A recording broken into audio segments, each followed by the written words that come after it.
What's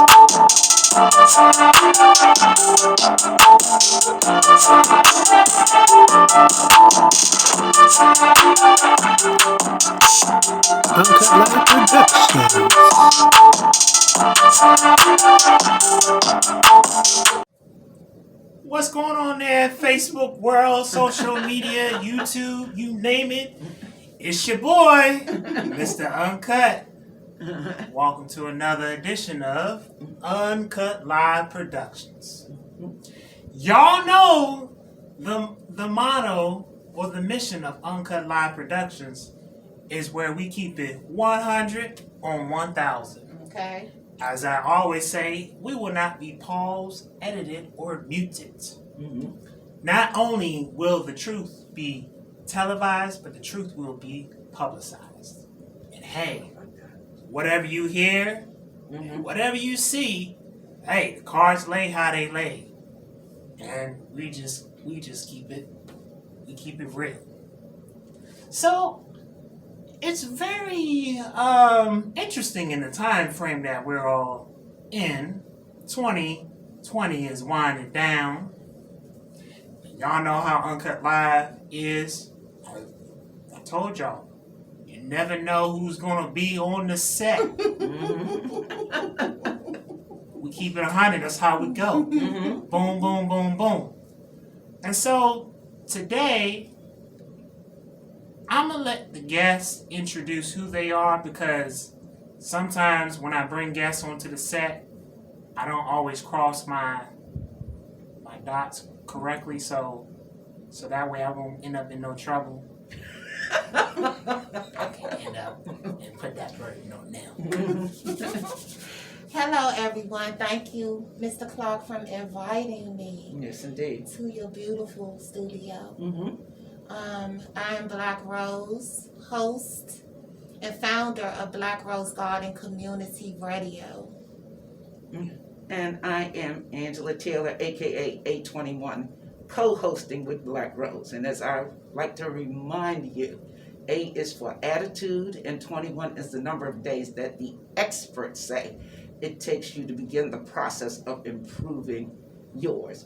And if I could put a little PS on that, we have to move from an attitude of apathy to an attitude of action. So with that, I'll return the mic back over to you guys. So, y'all know I've been talking about a lot these past 3 weeks or so. Y'all know I had Phil, I had Fred Hill on here.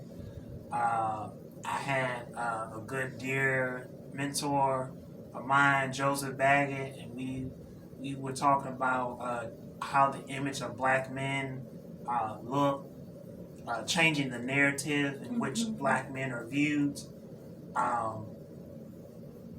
And then we talked about on another episode accountability when it comes to this gun violence, the senseless gun violence that we've been having in the district. Something new is on the table that I just found out in gorgeous Prince George's. It took the county executive forever to finally look at the bill for the increase for the rent during this pandemic. So I know some constituents and some other leaders in the county like myself who are trying to make sure that this bill will be retroactive because in the midst of the pandemic, people's rents have gone up, some 40 to some to 100 some odd dollars to more, and this can be overwhelming, overburdensome, and this devastating. I'm just trying to figure out, it's bad enough that, within Prince George's County, DHS has the lowest budget there is. Y'all know how I do. Y'all know how I do. When are we going to hold these officials to be accountable after you vote for them? Because they talk a good game when they in your face, say what they're going to do. But when the time finally catches up with itself, we see the opposite. And so today, I want to talk about what do we do now? Because I'm going to keep it a beam. We got this black leadership, and stuff is still going on. So, But whose fault is that, Mr. Hunter? That's our fault because Yeah. we don't hold them accountable. Yeah, we don't hold That's people our- accountable. And now, this is a big thing that I do like about this administration. It is opening our eyes. It is forcing us to pay attention. And now that we have our folks' attention, these are the kinds of messages that we have to push and push and push and push. We have repetition is the mother of all learning.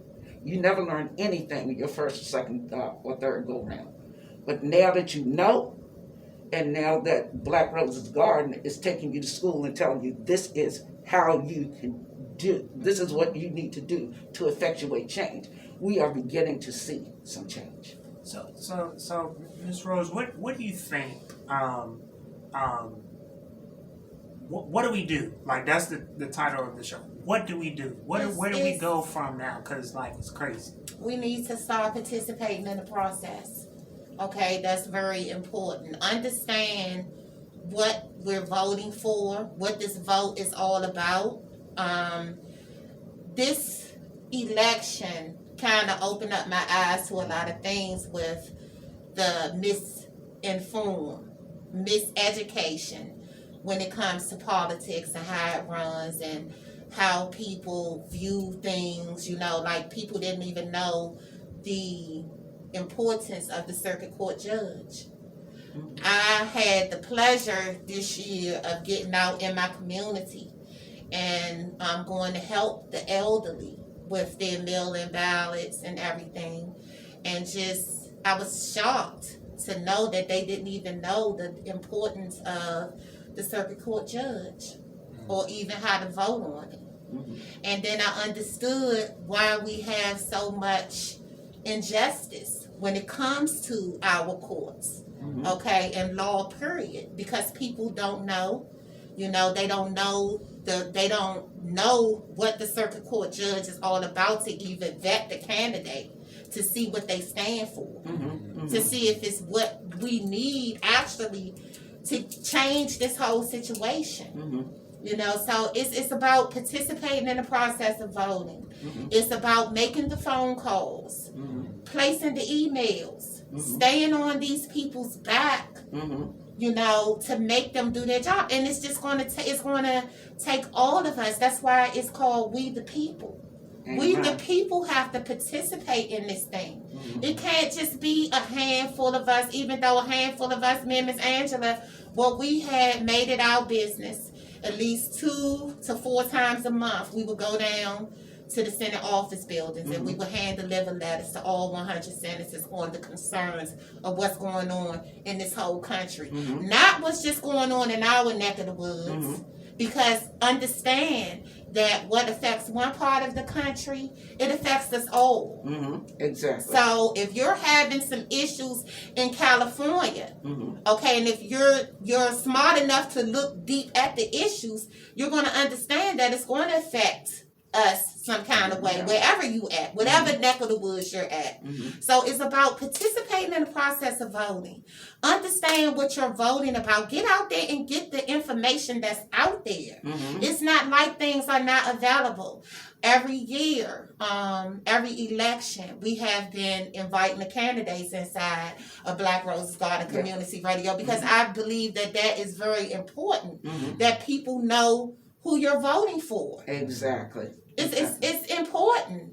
So I suggest, like I have been doing lives all week, and I want people to start participating in the process, understanding that your voice counts. Your whatever concern you might have, it counts. But you can't just sit there and complain about things and don't take the necessary steps of trying to make the change. Sometimes it only takes a phone call. Can I put a PS on that, or just trying to drop some points home? A lot of people often brag about, you know, I got a notice for jury duty, let me try to get out of it. And I'm piggybacking on your circuit court piece. Because honestly, I just learned about circuit court judges and those nuances in the past 2 years. But at any rate, when we go into court, we very rarely see juries of our peers because Black folks are trying to duck that responsibility. We need you to register to vote and participate in that process. So when somebody that looks like you comes into court, at minimum, knowing the system as it is, we can at least empathize with them. Yes, some people deserve to go to jail. I'm not saying any of that. But a jury of your peers is your right in the Constitution. And if you don't show up, or when you go to court, you got a jury of 12 and you got 11 white folks and maybe one Chinese, that's your fault. That's part of this whole process that we have to begin to pay attention to and participate in. Also, we talked about that on the way to the studio. The overwhelming majority of folks that you run into don't even know what their Bill of Rights is. They do not know. The overwhelming majority of the folks that you run into, just ask them to recite the preamble. Or they know what the Declaration of Independence is. Or even the 27 amendments in the Constitution. People don't know that until we have got to take the time, especially during COVID, to know and appreciate what that means, because that is the tool by which we can make change. You hit something that I have been seeing very an issue. You talked about how that, especially during COVID, and what I have seen in the midst of COVID is a lot of stuff, a lot of legislation, a lot of laws are being passed, and we're not as fully engaged. That's because we don't be engaged, and we're still not. We're not engaged, even though the Senate office buildings and things are closed. Outside is closed right now. Like I said, there's still the town halls, the virtual town halls. There's still the phone calls that needs to be made. Yeah, there's still the emails that needs to be placed. Yes. We have to still get our voices heard. Just because we're not able to get out there physically, it does not mean nothing. These type of things have been going on for a long time. We just don't participate. It's not that I have a different opinion when it comes to us not knowing things. It's because we don't want to know. It's not that the information is not out here. It's not that it's people that's not out here talking about it on a daily, 24 hours a day, 7 days a week. It's just that our priorities are all over the place. Well, our priorities are entertaining ourselves. And we talked about this too. Entertainment is a multi-trillion-dollar industry, and we will focus there as opposed to focus on the things that will make us better and our communities better. And that's where we have to work to change the focus. And I want to say this because this Uncut Live. This is what I talk about. I think we have forgotten the people that we come from. I said this the other day. I said we be talking about Black joy and Black power, and that's fine. But we have got to look in the blueprint that was set, because the blueprint is there. I know. We come from a people that when struggle happened and it occurred, that we overcome. We did what we had to do to step up to the plate, to push. We have forgotten the DNA that we originate but from. Grasping that concept of Black Lives Matter, it starts at home. Okay, you got to grasp that concept. It starts at home. It doesn't start out in the streets, especially when it comes to our children, because we're sending these individuals out into the world. Some of us, we're sending them out to the world with no knowledge, no nothing. They're raising themselves and all of that stuff. And we see how this stuff turns out. It does not turn out right. It has not turned out right. Being a person like deep down into like I take a deeper look than the average person when it comes to things. When it comes, because it's like I'm dealing with these issues when it comes to the crime. Like they passing all of these crazy laws and putting all of these crazy bills into place. You know, that's affecting my families. That's going to eventually affect my families in the midst of the murder community. Because they're not, I have been seeing so much, what word can I use? I've just been seeing so much. My family's been going through so much. They have not been dealt a great, given a chance. They're going through trauma and there's no resources to deal with the trauma. The justice is now, I'm talking about even before you get, I'm talking about in our law, in our system, our court system, how they just basically, like for instance, we did the thing where, you know, they wanted people to be released from prison, right? Yeah, that was when it comes to the COVID-19, okay? The place where I'm standing looking at, because like I said, I have to deal with these families. I get these flyers in my inbox, in my emails, 24 going north, okay? That wasn't a good idea because we screamed out, we wanted this, but we did not take the time to really put the necessary demands into place. We didn't put the demands right. So what did they do? Every case, like we had 26 women murdered in DC, okay? 10 of those cases were people, the suspects, the people arrested, were people who had gotten out of jail, who had valid offenses, who had no reason to even touch the outside of jail. The guy with the minor drug offense, the little bag of weed or the ounce of weed or the ounce of dope, they still in there. The murderers. I have a brother that's in Fort Dix right now that's serving time in Fort Dix. He has 10 years. He has 10 years to do. He has a minor drug charge. Okay? I have a family that I'm advocating for who the person responsible for his murder, this woman's grandson's murder, he got a plea bargain of 12 years put on the table. And he murdered somebody. How does that weigh off?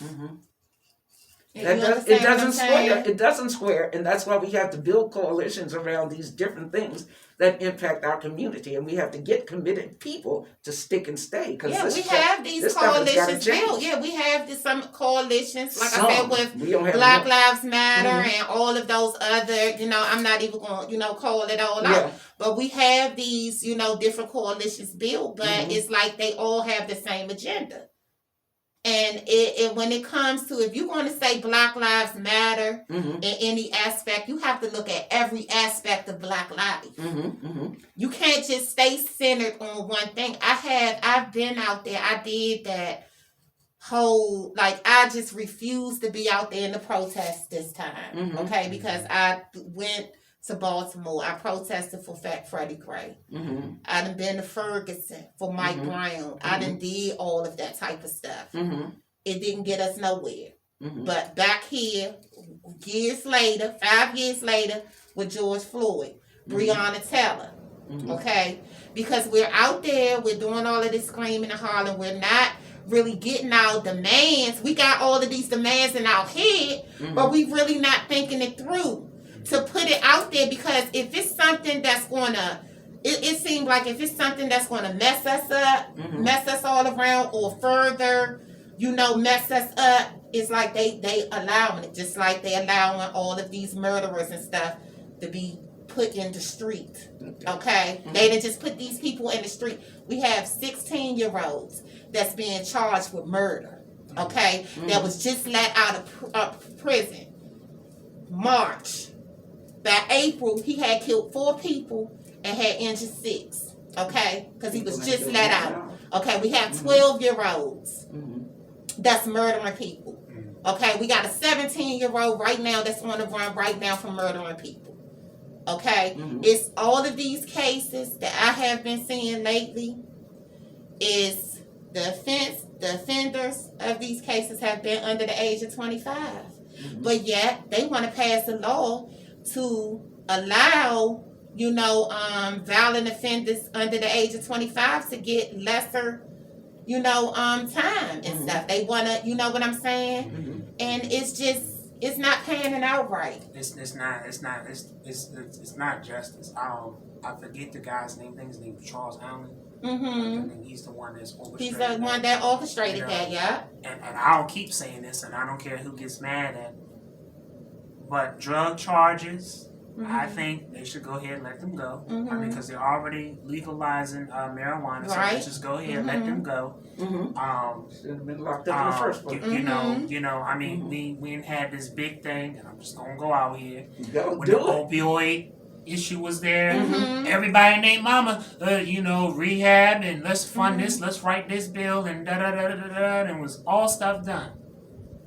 So I'm with let the drug people. If it hasn't caused no harm to folks, they sell, whatever, hasn't killed nobody, hasn't hurt nobody, let those folks go. If I can just, let those go. before you go any further with that, and that's why, the systemic racism, when it was opioids, it's a medical problem. Yeah. When it's, and opioids are drugs. Drugs and white folks are medical problems. Drugs and black folks are criminal. Yeah. We have got to fix that. And we have had those issues, just to get back on that opioid situation in Maryland, we have had those situations affecting the black community forever. You know what I'm saying? Forever. And only then, when the governor's cousin or whoever the hell he was, right, got, died, you know what I'm saying? That's when we started saying, like, I lived in Landover, right on Dodge Park Road. First time ever that I ever saw a methadone clinic. Yeah, and I didn't even know it was a methadone clinic till you pointed it out to me. Yeah, a methadone clinic. And when they first opened that thing up, I went around there because I saw the lines reach all the way down the daggone storefront thing. Okay, and I asked people, I saw nothing but white folks in that line. And I went and I asked a couple of people, even people sitting in their cars waiting to get in, where are you from?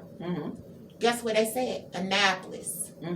Here, Baltimore, there, all over the place. Yeah, but nobody in Landover, nobody in Capitol Heights, nobody in Temple Hills, nobody over there on St. Barnabas Road. You feel what I'm saying? We don't get the information. They get it.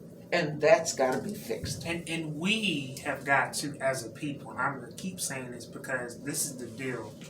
The one thing that I've always learned with getting help, that it's okay to say that you need help. But we have got to also, in the words of the beloved Iana Venzan, we have got to put that work in so that we can see that change that we want to see. I have a saying, we are the change that we want to see. Yeah. We got to go out here. Like I said, the patriots have already laid the foundation for, you know what I'm saying? They've laid the blueprint. They've laid the how things should be. We have got to be consistent, persistent, and diligent. Girl, those are the things. Persistent, consistent, and diligent. And if I gotta take it on spiritual note, I believe it's Matthew 6:33. It says, keep seeking first the kingdom. The first part is keep, which means it's a continual. It's a continual thing. It's a non-stop thing. We gotta stand up with this gun violence. I'm so sick and tired of seeing 1-year-olds. Yes. You know what I mean? That broke we got goofballs. I call them goofballs because they are a goofball. You know what I'm saying? Where if you're gonna have a gun, go to the gun range so you know how to shoot the daggone thing. Because right now this gun violence that we got going on, it's out of hand. It's unbecoming. We and it's a different thing, Kenneth. It's a different breed. I was born in 1970, okay? I grew up in Southeast Berry Farms. I came in through that whole war on drugs, this thing back in 1980. I saw when it first took flight, okay? Right in my own neighborhood, okay? And we lost in that 12 years stint from the 80s to 1992. We lost like over 4,500 people had died in the streets of DC. Why? It was because of the drugs. It wasn't, you didn't hear the stories of 1-year-olds getting gunned down in the street like dogs. You didn't hear the stories. Now it's some stories out there because, like I said, that drug thing, it's like they had a different state of mind back then, is what I'm trying to say. They didn't hear, it wasn't no women, no kids. Okay? It was no women, no kids. And when they got, I'm sorry to say, when they went for who they was going for, they got them. Well, no, Without nobody having to suffer, without Mm-hmm. nobody having to suffer the consequences of that. You know what I'm saying? And most of them people knew the toll. They knew the toll of the whole thing. What we have today is these children don't know the toll. They don't really understand the toll because you have to think.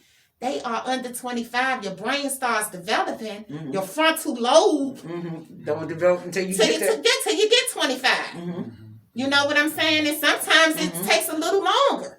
It depends on the trauma and the things that you have been through in your past. So if you have these, what we have now, what I see right now, we have young people out here with a profound hatred towards each other. And profound themselves. hatred towards each other with guns. That's it. And you know, I posted a video. I think it's called Uncut Live, KC Thoughts and Perspectives, and I shared a little bit of my journey about what I think is a contributor to this gun violence. I was saying that how the importance of the when we hear about the guns going off, I've been hearing so many different things, especially in war day. Oh, let's put more police on the block. Let's do this. Let's do that. And I said the one factor that I think that we're missing is that the importance of funding mental behavioral support services is because of the fact that whereas from a cultural perspective, men are kind of sort of somewhat like myself, you know, suck it up, dry it up.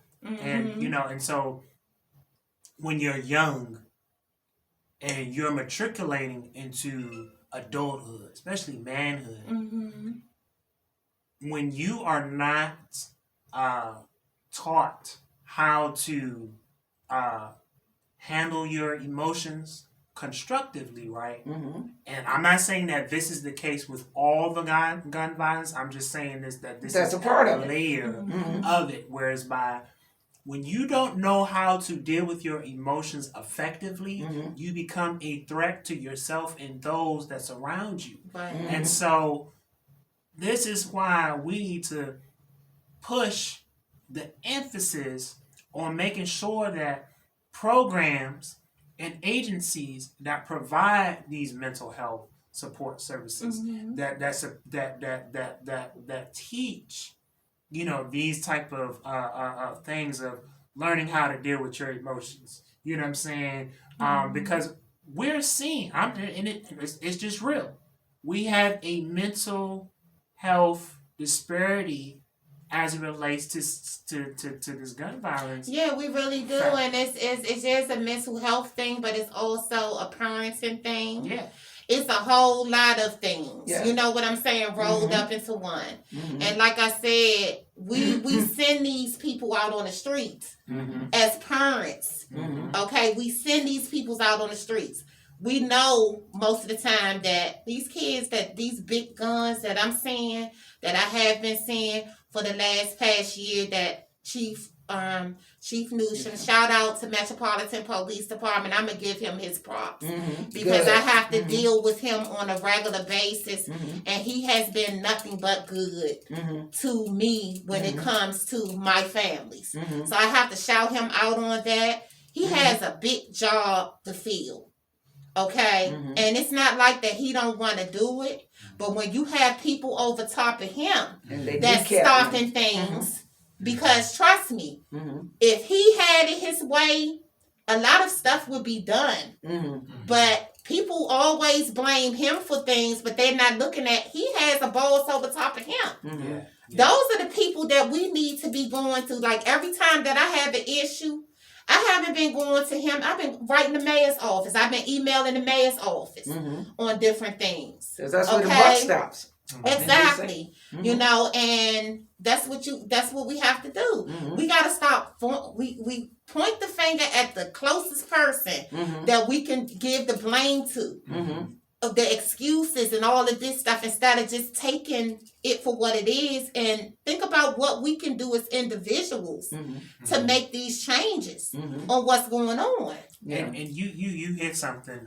This was a lesson that was a really valuable lesson I learned this week, day before Mhm. yesterday. I do a lot of homeless outreach, Mm-hmm. and typically, especially during COVID, I've been trying to make sure that that I served under the overlooked population, Mm-hmm. because I just really believe that the homeless is the population that's really overlooked and really is taking a toll right I would now, agree. especially Mhm. with COVID-19. More tents have popped up more. I'm seeing more and more people being plagued in this. But I was with a good Conrad. I call it Conrad. Mm-hmm. I was passing out. We had over 100 different hygienic items. I'm talking about from like socks, gloves, hats, Mhm. scarves, men underwear, women's underwear, toothpaste, toothbrush, sanitizer, Yeah. All that. mouthwash, the whole shebang, right? Mm-hmm. But while we was out there serving, my Conrad, Miss Kima Harris, shout out to Community Justice. Y'all need to go get connected with her. Community Justice on Facebook. We ran as I was passing out the kits and stuff. One of the individuals had said, do y'all have something to eat?" And I'm tying this parallel to what you just said about what we have to do to it. Mhm. So the gentleman asked for something to eat, asked if we had anything to eat. She said, "Don't worry." She went into the train station, and she went and got like over 20 sandwiches. Mhm. And I'm saying this because is that sometimes we think for change or to create change or to make change I know where you're that going it with this. takes $1 million. Yeah. We think It really doesn't. we think that it takes a Republican policy or a Democratic policy, or we think that it takes some type of dunamis, big gigantic barbaric, all it really takes Tons of money. It takes It's the little things that make the big differences. That's what I'm hearing. yeah. It's the small stuff. You get what I'm saying? You can get out. Like I said, I still believe what Mandela said. Poverty is man-made. Homelessness is man-made. And we have got to literally see who we are, whose we are, get up, do something. Stop waiting for this great white hope that everybody keep telling me, which I don't know what this great white hope is. Stop waiting on. I guess the great white hope must be this character that's gonna come down with a cape and here you go. Save us. But it's us. Real talk. It's us. The host right here. We all have been through something. It's something that we can do. It's something that we can put to the table. It's something that we can create. Put a smile on somebody's face. It's something that we can do. I noticed that during this pandemic, right? Folks are like, why is the tissue missing? Why is this missing? Why is that missing? Right? And I found myself getting caught up right up in the midst of it, right? But then I became an asset to my community, right? I start knocking on my neighbor. I see my neighbor. I say, "Hey, you good? You straight? How you doing this? Yes, indeed. COVID-19, good? You straight? Good stuff. Right?" I said, and she let me know some things that she needed. I said, "Okay, that's bad. Don't even worry about it. I got you." So I said, you know what? This is what I'm going to do. I'm going to take personally from my budget, from what I get groceries for myself, that I'm going to make sure that I get other things. So I was getting 2 extra things of toilet paper, 2 extra things of paper towels, 2 extra things of Mr. Clean, 2 extra things of carton of milk, orange juice, another dozen of eggs. You get what I'm saying? We got to shift the narrative to and I understand that there's a government because it helps keeps a structure, it helps govern people. But some of the stuff, and I'm not even gonna say some of the stuff, I'm gonna say a good 25 to 30% of the stuff, we can start providing community policing ourselves. And when I say community policing, I mean I'm talking about really making sure that our loved ones are taken care of. It doesn't our neighbors. It don't cost too much to go in the store, you know what I'm saying? Spend $20-$30 making sure that, you know what I'm saying, there's some milk, there's some bread, there's some eggs, there's some juice, there's something that's there. We're all in this transition of COVID-19. Me and my sister, I'm not trying to cut you off. Me and my sister, right? A couple of weeks ago, they had a food drive. They had, you could pull up in your car and get, boxes of groceries. Right. We didn't need it for ourselves because, like I told you, I got that small refrigerator, ain't nothing fitting in there. But it was the fact, what we said we was going to do? We're going to go and we're going to see how much of this stuff we can get so we can give it to the people in our community. That's what I always do that. And that's what we did. They put like 12 boxes in her trunk. They loaded her back seat up with stuff. And we went right to Southeast. And just rolled it around. And went out right there on B Street, stood out there and passed them boxes out. People was coming out of their apartments and everything, even the people in my building. Good stuff. You know what I'm saying? Came down, got their little boxes, had fresh produce, everything. We didn't need it ourselves. It was just the fact that I knew that some people needed that and they might not have had a way to get out and get it. I don't have I'm on a budget myself. I have found myself in situations where I have given people my last. You know what I'm saying? I don't have no problem with that. But like I said, it's just those type of things. Getting out my neighbors. I have an old man, Mr. Hubert. I love him to death. I have been taking him back and forth to the polls. I've been knowing him since 2016 elections. Okay. No, before that. Because we went to one before that, but he called me. He needed help with his mail-in ballot. So I went to his house, helped him out with his mail-in ballot. He had passed me on to all of the people in the community. So I just started from his house and I went on down. And I helped as many people as I could, with that mail-in vote. Not only that, calling me a lift, getting in that lift and going up there to the Board of Elections and taking them there. So it's like, we all can contribute to this thing. It's something that we all can do something. It ain't even you don't have to have a car. Like you said, you don't have to have a whole bunch of money. It's just having compassion for others and understanding that, just being grateful. My sister was telling me, she was like, I'm so grateful, my daughter, because we've been working throughout COVID-19 and here people have not, you know what I'm saying? I know my daughter's been furloughed. Yeah, we have been able to pay our bills. We have been so blessed and highly favored. So why not every chance that you get and any extra you have to give back? Okay, because I've listened to both of you guys. You were talking about, basically the difference between and I would say the neighborhood when you grew up and these folks now. You were taught values, no matter what. Even because I remember when I was growing up in the 50s and 60s, if the pimp or the drug dealer saw you on the street during school time, he would stop his business to tell you to get your ass back to school. So there was some foundation. There were some values. As you said, Black Lives Matter begins at home. We don't bother to teach our children the greatness from which they come. So they don't have a clear vision as to where they can go, which is a big reason why I wrote that book, by the way. We've got to learn it ourselves. And we've got to take the time, the persistent consistency of passing that information along. therein is where the change is going to come. Yeah, we got a lot of problems out here, and yes, coalitions are being built.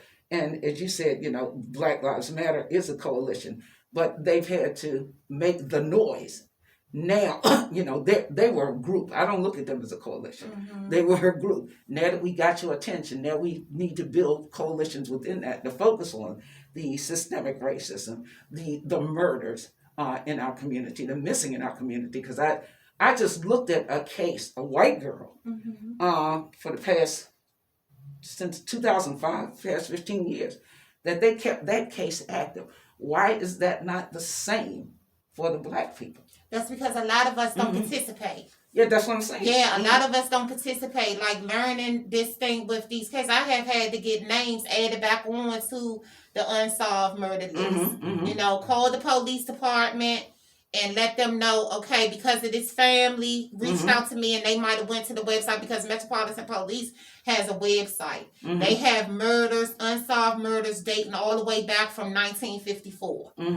On that website, okay, all the way back from 1954, and so being an advocate out here, I have been having people here lately.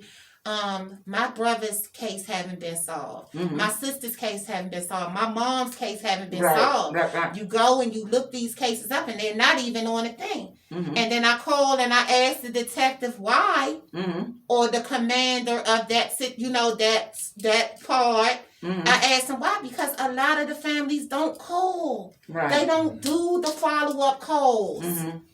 You know what I'm saying? They don't keep their loved one's story alive. Like, it's stuff that we have to do, because if we give up, what makes you think they ain't gonna give up? Yeah. It's not the right thing to do. Right, exactly. It's not. It's not the right thing to do, but what makes you think if you don't give a damn, they not gonna give a damn. They not gonna give a damn. And they gonna, they put it in cold cases. I had a young lady reach out to me today telling me that her sister's case has been put into cold case. The leads, when you have to understand what the cold case thing means all the way around the board. It's just that when it goes into cold cases, because they out of leads. Right. They have went a certain amount of time without even getting leads, because trust and believe me, a lot of times we think they ain't checking, or they not doing this or they not doing that, but they can only do what they can do. If they don't have... Here's what I've learned over the years, bro. Excuse me. They only going to do what you make them do. So go ahead. Yeah, I mean, and what you make them do and make them do their jobs. But at the same time, like, you have to really participate. That's participate in life. Forget the process of vote. Participate in life. This is about us participating in life. If y'all haven't looked at 2020... and wait, before that, I'm talking about ever since 2016. If you haven't looked at what this whole thing was about and understand, something is wrong. Yeah, because if you don't think history can't repeat itself, it will repeat itself, but it's only because you have allowed it. Yeah. And that's a perfect segue of thoughts from what's been discussed so far on Uncut Live Productions. Y'all know we got to continue to have these conversations, to get involved, to make the noise, to create, to inform. That's what Uncut Live Productions is here to do, is to inform the people that these issues are going on, to inform people about the missing persons, to inform the people about legislation, to inform individuals that, hey, we've had a rent increase. You know what I'm saying? The things that we need to be paying attention to.